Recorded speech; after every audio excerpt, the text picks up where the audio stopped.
नमस्ते एवरीवन। आज अपन पढ़ेंगे mantle cavity and mental complex. तो आज का टॉपिक होगा अपना mantle cavity and mental complex. तो क्या होता है मेंटल कैविटी और क्या होता है मेंटल कॉम्प्लेक्स।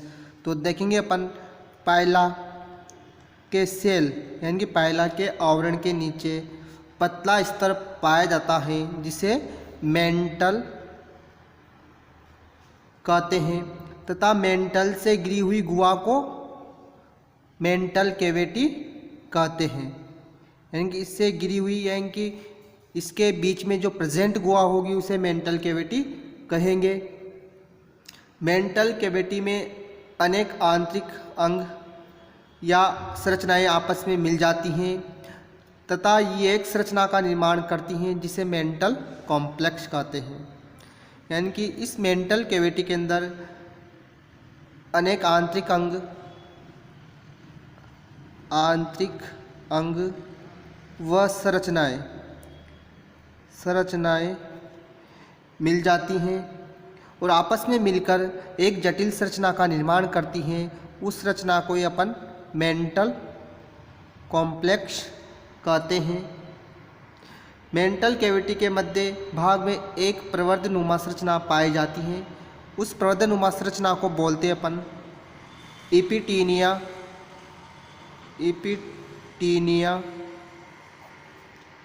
एपिटीनिया की उपस्थिति के कारण मेंटल कैविटी में दो चैम्बर बन जाते हैं।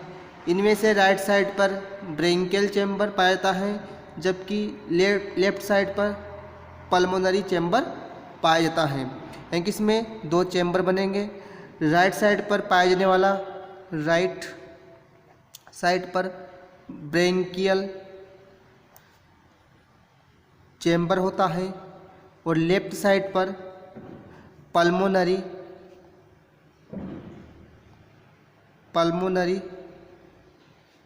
चैम्बर पाया जाता है। इस प्रकार दो चैम्बर बन जाते हैं। तो सबसे पहले अपन देखेंगे डायग्राम के माध्यम से कि किस प्रकार ये चैम्बर बनते हैं। इस प्रकार से अपन को मेंटल कॉम्प्लेक्स की संरचना दिखाई देगी। ये मेंटल सेल के नीचे पाया जाता है, एक पतला आवरण होता है और इसमें दो चैम्बर बनते हैं और ये चैम्बर जो बनेंगे इसमें एक प्रवर्ध पाया जाता है एपिटीनिया। इस एपिटीनिया की वजह से लेफ्ट साइड पर पल्मोनरी चैम्बर बनता है। तो इसे ये लेफ्ट साइड होगी तो इसे अपन पल्मोनरी चैम्बर कहेंगे, पल्मोनरी चैम्बर बनेगा। जबकि जो राइट साइड होगी इस साइड में ब्रेंकियल चैम्बर पाया जाता है। इस प्रकार एपिटेनिया से ब्रेंकियल चैम्बर जो होगा वह राइट साइड में होगा और लेफ्ट साइड में पल्मोनरी चैम्बर पाया जाता है। तो सबसे पहले बात करेंगे अपन ब्रेंकियल चैम्बर की। तो सबसे पहले देखेंगे अपन ब्रेंकियल चैम्बर में पाए जाने वाली संरचनाएं कि ब्रेंकियल चैम्बर में कौन कौन सी संरचनाएं देखने को मिलती हैं। तो फर्स्ट टॉपिक होगा आज का अपना ब्रेंकियल चैम्बर में पाई जाने वाली संरचनाएं। तो ब्रेंकियल चैम्बर में निम्न संरचनाएं पाई जाती हैं। तो बात करेंगे अपन फर्स्ट संरचना गिल की। पाइला के ब्रेंकियल चैम्बर में एक लंबा गिल पाया जाता है। यानी कि जो इस संरचना दिखाई दे रही है आपको ब्रेंकियल चैम्बर होगा और इसमें जो संरचना है ये वाली इसे अपन गिल कहते हैं।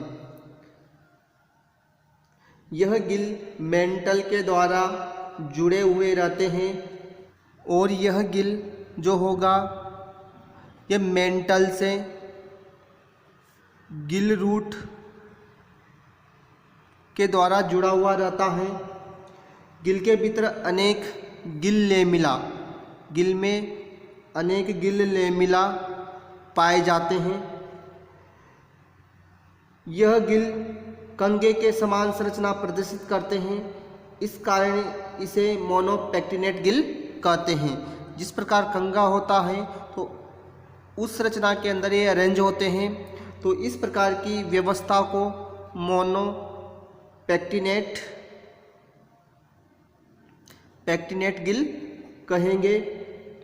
यह गिल जलीय शोषण में सहायता करते हैं, जलीय शोषण में सहायता करते हैं गिल। और इसके बाद बात हुई तो ब्रैंकियल चैम्बर में पाई जाने वाली संरचना गिल की, जो जलीय शोषण में सहायता करती हैं, यानी कि शोषण से संबंधित संरचना होती हैं गिल। और एक गिल कंगे के समान व्यवस्थित होते हैं, इस प्रकार की व्यवस्था को मोनोपेक्टिनेट गिल कहते हैं। इसके बाद दूसरी संरचना की बात करेंगे अपन, जेनाइटल डक्ट। ब्रैंकियल चैम्बर में गिल के समीप एक लंबी नलिका पाई जाती है, जिसे जेनाइटल डक्ट कहते हैं। तो इस वाली ये जो संरचना दिखाई दे रही है आपको, इसे अपन जेनाइटल डक्ट कहते हैं।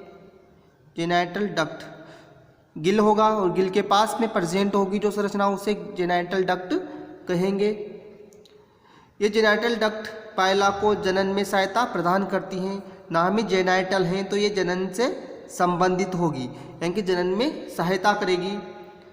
गिल और रेक्टम के मध्य स्थित होती हैं और इसके जस्ट जो बाद जो संरचना होगी वो संरचना होती है रेक्टम।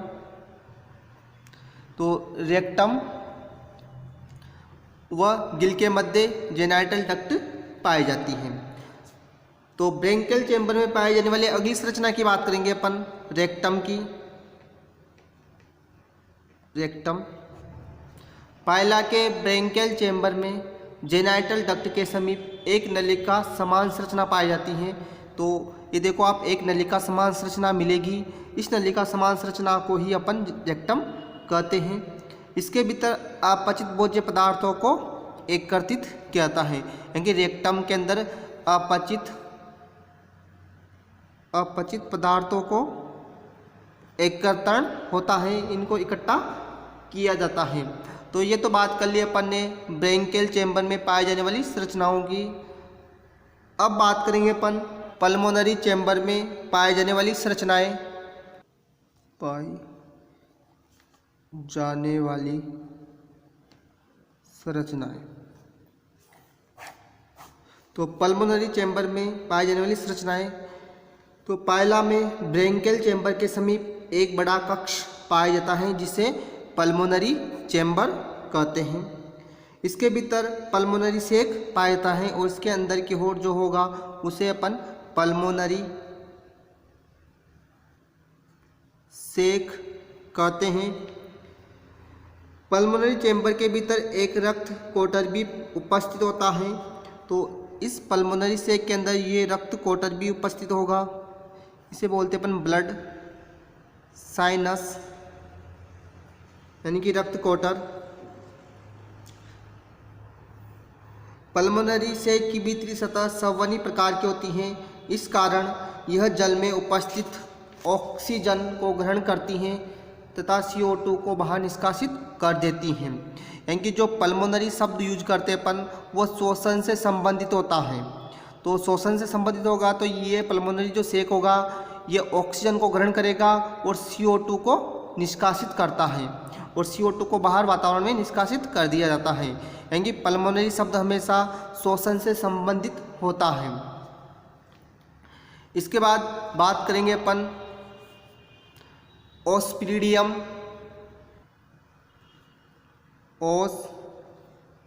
ओस्फ्रीडियम इसे कहते हैं अपन जलेशिका। तो ये वाली जो संरचना दिखाई दे रही है आपको, इसे ओस्फ्रीडियम कहते हैं। पायला के लेफ्ट न्यूक्लियर लोब के समीप एक छोटी या विशिष्ट संरचना पाई जाती है, जिसे ओस्फ्रीडियम कहते हैं। तो जो ये संरचना इधर, इसे तो अपन लेफ्ट न्यूक्ल लोब कहते हैं। इधर वाली संरचना को राइट न्यूक्ल लोब कहेंगे।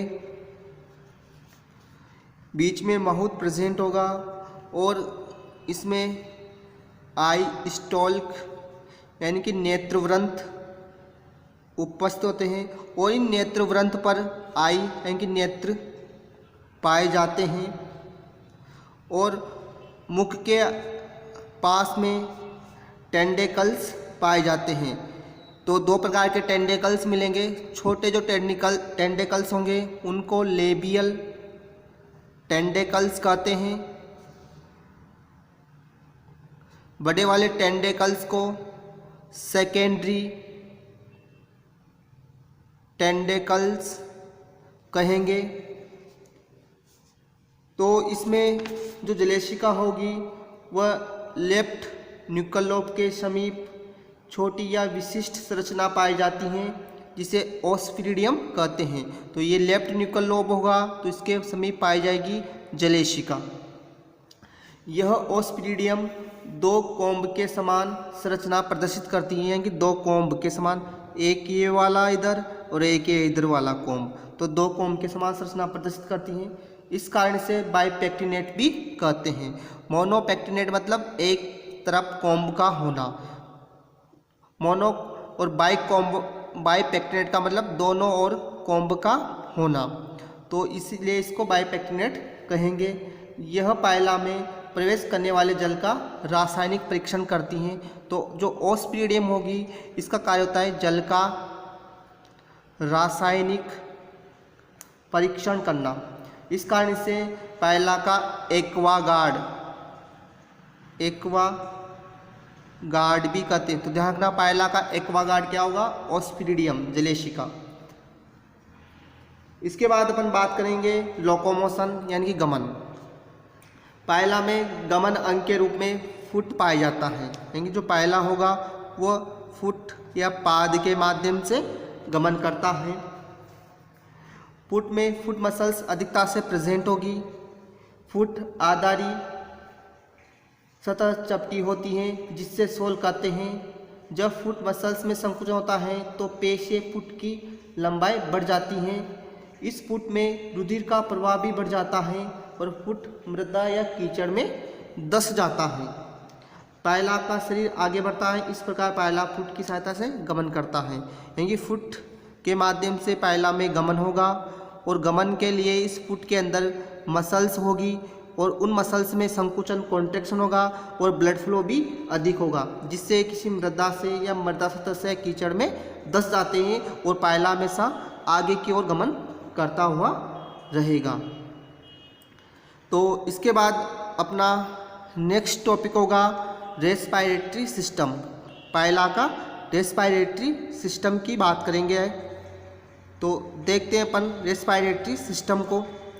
पायला के श्वसन तंत्र में निम्न संरचनाएं पाई जाती हैं। तो जो निम्न संरचनाएं होगी तो उस संरचना में से फर्स्ट संरचना देखेंगे अपन पल्मोनरी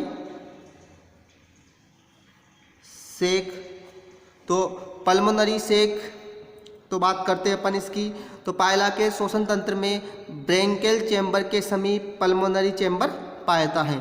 ये ब्रेंकियल चैम्बर होगा और इस ब्रेंकियल चैम्बर के समीप अगला चैम्बर जो होगा उसे पल्मोनरी चैम्बर कहते हैं। पल्मोनरी चैम्बर लेफ्ट साइड में होता है, ब्रेंकियल चैम्बर राइट साइड में प्रेजेंट होता है। तो दोनों ही पास में पाए जाते हैं और दोनों को पृथक करने का कार्य एपिटीनिया प्रवर्ध करता है।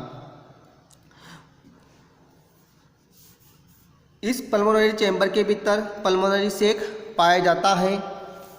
यह एक बड़ी व थैले समान संरचना के रूप में उपस्थित होता है। तो पल्मोनरी चैम्बर के अंदर पल्मोनरी सेक होगा जो एक बड़ी संरचना होगी। इसमें रक्त कोटर भी पाया जाता है। इसकी भीतरी सतह संवहनी प्रकार की होती हैं, जिसके कारण जल में उपस्थित ऑक्सीजन को ग्रहण कर लिया जाता है और CO2 को बाहर निष्कासित कर दिया जाता है। इस प्रकार पल्मोनरी सेक में गैसों के आदान प्रदान की प्रक्रिया संपन्न होती है और शोषण की क्रिया संपन्न होगी पल्मोनरी सेक में, क्योंकि इसकी भीतरी सतह संवहनी होगी जो ऑक्सीजन को ग्रहण कर लेगी और CO2 को बाहर वातावरण में निष्कासित कर दिया जाता है। पल्मोनरी सेक के बाद अगला तो पॉइंट देखेंगे अपन लेफ्ट न्यूकल लोब। पायला में जल का प्रवेश लेफ्ट न्यूकल लोब के द्वारा होता है, इस कारण यह सहायक श्वसन अंग के रूप में कार्य करता है। तो मुख्य श्वसन अंग पल्मोनरी सेक होगा और इसमें पाया जाने वाला सहायक श्वसन अंग लेफ्ट न्यूकल लोब होगा, क्योंकि जल का प्रवेश इसी लेफ्ट न्यूकल लोब के द्वारा होता है। अगला श्वसन अंग देखेंगे अपन के रूप में गिल या टिनिडियम पाया जाता है। तो पायला के श्वसन अंग के रूप में गिल पाए जाते हैं। गिल के द्वारा भी श्वसन की क्रिया संपन्न होती हैं। गिल ब्रेंकियल चैम्बर में स्थित होता है। तो बताया था मैंने आपको ब्रेंकियल चैम्बर होगा और इस ब्रेंकियल चैम्बर में गिल पाए जाते हैं। गिल ब्रेंकियल चैम्बर से मेंटल के द्वारा जुड़े रहते हैं तथा गिल मेंटल से गिल एक्सिस या गिल रूट के द्वारा जुड़े हुए रहते हैं। गिल के भीतर अनेक गिल लेमिला पाए जाते हैं। तो गिल लेमिला से मिलकर बना हुआ होता है। तो इसको अपन देखते हैं डायग्राम के माध्यम से कि किस प्रकार गिल की व्यवस्था पाई जाती है। तो देखते अपन गिल एक्सिस होगा और इस गिल एक्सिस पर बहुत सारे गिल लेमिला पाए जाते हैं। ये गिल लेमिला कंघे के समान व्यवस्थित होते हैं। ऐसे गिल को मोनोपेक्टिनेट गिल कहते हैं। गिल एक्सिस पर पाए जाने वाले गिल लेमिला में से मध्य के गिल लेमिला बड़े होते हैं। तो आपको दिखाई दे रहे होंगे बड़े हैं मध्य में, और दोनों पार्श्व के गिल लेमिला छोटे होते हैं। प्रत्येक गिल लेमिला त्रिभुजाकार आकृति की संरचना के रूप में पाया जाता है, जिसकी ऊपरी सतह को एपेरेंट साइट, तो इसमें देखो आप जो इसकी ऊपरी सतह होगी उसको एपेरेंट साइट कहते हैं और निचली जो सतह होगी उसको इपेरेंट साइट कहते हैं। गिल लेमिला के भीतर अनेक अनुप्रस्थ प्लेट पाई जाती हैं जिसे ट्रांसवर्स प्लेट कहते हैं। इस प्लेट की भीतरी सतह संवहनी प्रकार की होती हैं। इनके भीतर रक्त कोशिकाएं अधिकता से उपस्थित होती हैं। गिल में ब्लड में को ले जाने का कार्य एफेरेंट ब्लड वेसल्स, ये जो एफेरेंट ब्लड वेसल्स रक्त को ले जाने का कार्य करेगी गिल के अंदर, और यहाँ से वापस ब्लड को कलेक्ट करने का कार्य इफेरेंट ब्लड वेसल्स करती हैं। का अपने गिल की संरचना को देख लिया। इसमें जो गिल होगा तो इस गिल की संरचना अपने देखी, इस प्रकार गिल होते हैं और इनकी आकृति त्रिभुजाकार होती हैं। और इस गिल के अंदर ट्रांसवर्स प्लेट्स पाई जाती हैं और इसकी जो ऊपरी सतह होगी उसे एफेरेंट साइट, निचली सतह को इफेरेंट साइट कहते हैं। रक्त लाने का कार्य एफेरेंट करेगी, यहाँ से ले जाने कलेक्ट करके ले जाने का कार्य इफेरेंट करती हैं। तो इस प्रकार एक गिल पाया जाता है जो सहायक श्वसन के रूप में कार्य करता है। तो आज के लिए बस इतना ही। थैंक्स।